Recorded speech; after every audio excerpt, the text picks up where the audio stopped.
Hey, commercial insurance agents out there, there is more than one way to build $1 million plus book of revenue business.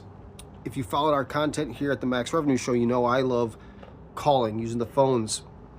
But just last week, I talked with a guy, first year at an agency, did 450,000 of revenue, right? 33 clients or something like that. Had a great year. He does all drop-ins. That's it. Doesn't pick up the phone basically except to maybe follow up. And he's in a rural territory, but I think the keys, if you want to do drop-ins, a couple pillars that you got to make sure you're doing. One is be organized, right? Before you hit the road that day, it's already not the most efficient process anyways. So map out maybe your 10 to 20 prospects that you want to do drops at. There's route finders or Google Maps, and they'll create the most efficient route.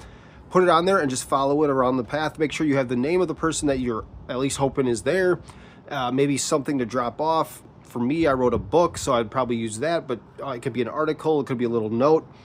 And then when you're in there, if they don't come out, that's not the biggest deal in the world, but get their business card. A lot of times they'll be sitting at the front desk.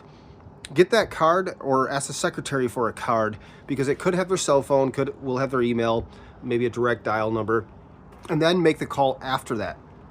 But this is the most efficient way if you're going to do drop-ins to do it, in my opinion.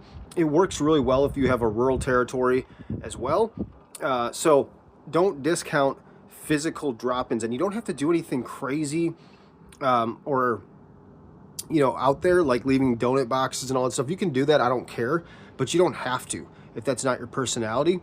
And then, obviously, the last thing I would say is just be prepared when you get in there to have a brief conversation of why you stopped by. You don't necessarily want to have a first meeting on the spot, but just a couple things like, hey, I specialize in this, wanted to see if we could set up a time to talk. I've helped these other contractors in the area do this and this. Is that something you'd ever be open to? And just get a conversation going. That's the main thing. When I talked to this producer, he's really good and skilled at just looking at the wall, right? Hey, let's talk about local sports teams or the construction market or whatever's going on in our city. And that seems kind of old school from the 1990s, but it still works, guys. And buyers, we want to say they've changed. Yeah, they have access to more data, but people are still people. We've been around for thousands of years. We haven't changed that much. And so that human connection is still really, really important. Don't discount that and use it to your advantage when doing the drop-ins.